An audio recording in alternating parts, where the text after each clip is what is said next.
L'armée entra dans les désordres les plus affligeants. Les malades, les blessés étaient en nombre immense.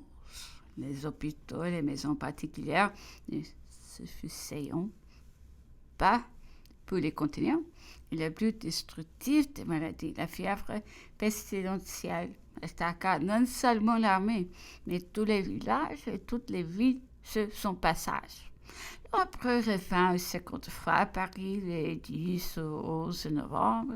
L'attachement de tous les Français était si profond, et partout on entendit qui des cris de douleur. Et si des insultes furent proférées, on ne doit en accuser que les émigrés qui entrevoiront sa chute et le retour des Bourbons. Son séjour à Paris fut d'environ 6 semaines et je crois avoir dit dans ses mémoires qu'il revenait à moi dans le malheur. Je ne dois pas en tirer vanité. Mon attachement à sa personne était un devoir. Mon éloignement peu, l'ambition un peu, l'intrigue était dans mon caractère. L'habitude de la réflexion et donnait un sentiment assez frais des affaires. Et comme j'étais bien placé pour les voir dans leurs ensembles, je lui donnai mon opinion avec une franchise et une vérité qui frappant rarement l'oreille des souverains. À mon arrivée, il me donna de me trouver tous les soirs dans la salle des bains près de sa chambre couchée. Tous les soirs, il me faisait entrer chez lui, s'échauffant déshabillé devant les cheminées. Nous causions, je ne peux trouver un autre mot pour cet entretien d'une heure qui précédait son sommeil.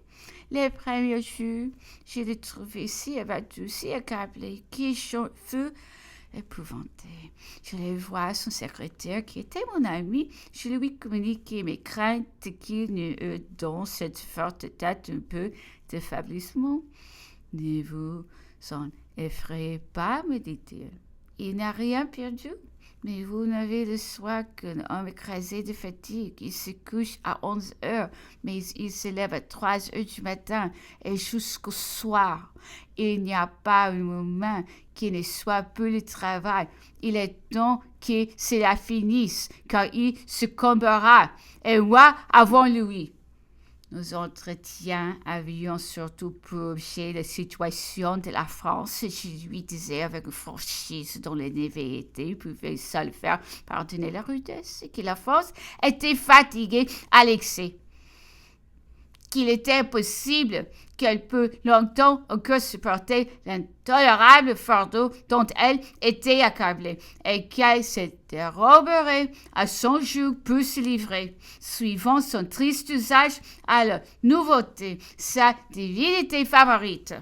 Je lui parlais surtout beaucoup des Bourbons qui finiraient par hériter de sa dépit royale si la fortune les tarissait.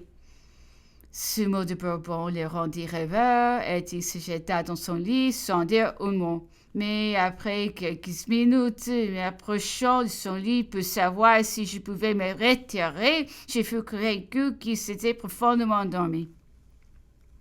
Il s'occupait alors de l'organisation de la garde nationale de Paris. Le choix des chefs était une chose fort importante. Il me parlait souvent de cette organisation.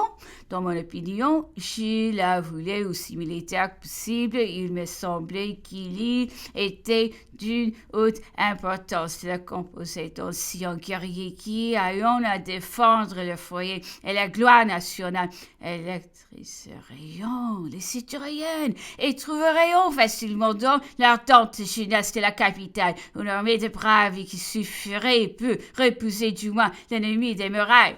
Je ne pouvais arracher une réflexion sur cet objet, quoique je misse de la chaleur.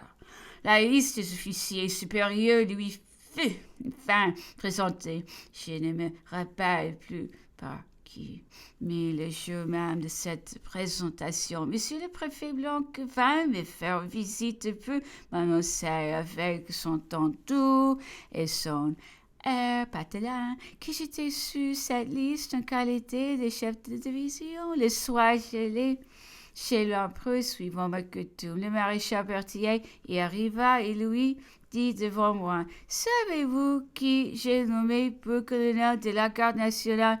Et alors il lui en lut la liste. Et à ma place, j'ai trouvé le nom Jaubert, gouverneur de la Banque de France. Berthier trouva les choix fort bons. C'était tout simple. Pour moi, j'en pris le main.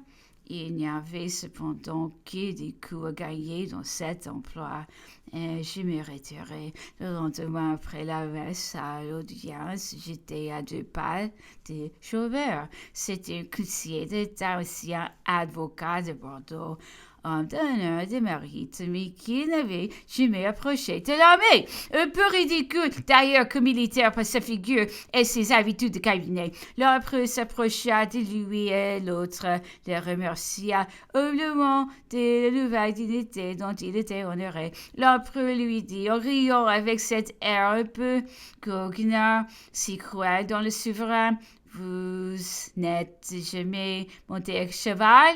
Pardonnez-moi, sire. Oh, pour aller sur une bidée de Bordeaux à la tonnelle. Adieu, passa à un autre. Le pauvre Joubert ne s'en chargea pas moins. Les 2 épaules des marques de son grade. Et jamais il ne se montra plus homme de robe qu'il les jours où l'ennemi attaqua la capitale.